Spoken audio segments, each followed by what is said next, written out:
Flood's got that green flag in hand. It's time to go sprint racing at Grandview Speedway. Ed Aiken and Steven Drevicki worked their way into turns number 3 and 4. Aiken jumps on the gas, and we are green for tonight's feature event at the Grandview Speedway.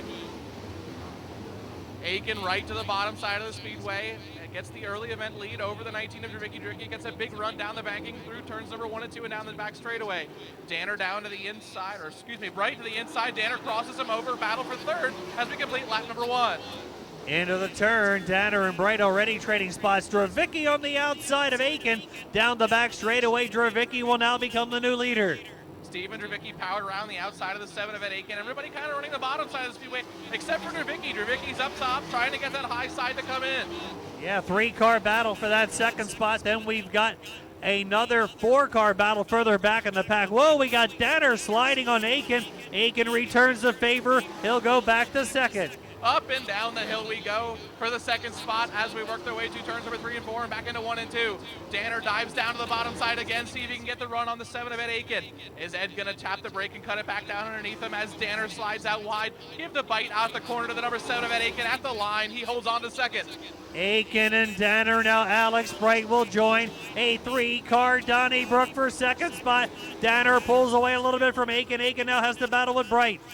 As everybody was working the bottom side of the speedway, now they've worked up top. Alex Bright down to the inside of the 7 of Ed Aiken as they battle into turns number 1 and 2. Give the third spot to Alex Bright. Drevicki now will work to the outside. 3 lap cars. He gets by 2. He's going to go right through the middle, try to get the other one.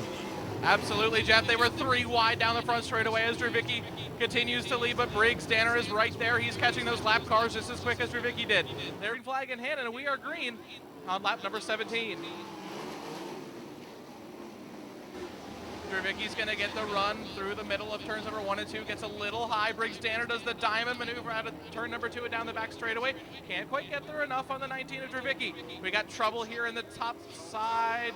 Yellow, yellow, yellow.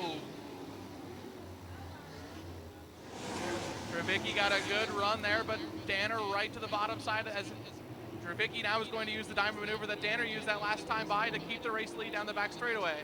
Into the turn now, Koonsman gaining a spot. He gets around Buckwalter. He'll go after Ed Aiken now, looking for position 3. Buckwalter now being pressured by Amantia. Amantia trying the outside lane.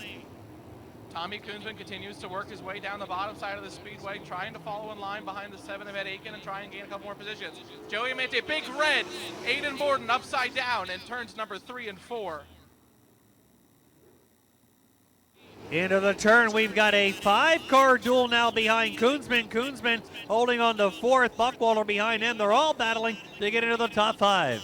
Joey Amanti around the outside there, like I mentioned earlier on in the night. He loves to run that high line. He's around the outside of the 87 of Gravy, and now trying to work to the outside of the 83 of Bruce Buckwalter. It's been over 2 years since Steven Drevicki has been to Rapid Tire USAC East Coast Sprint Car Series, presented by Capital Custom Trailers Victory Lane.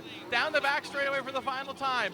Into turn number 3. He's going to diamond his way off the corner and down to the checkered flag. Steven Drevicki is back to USAC East Coast Victory Lane.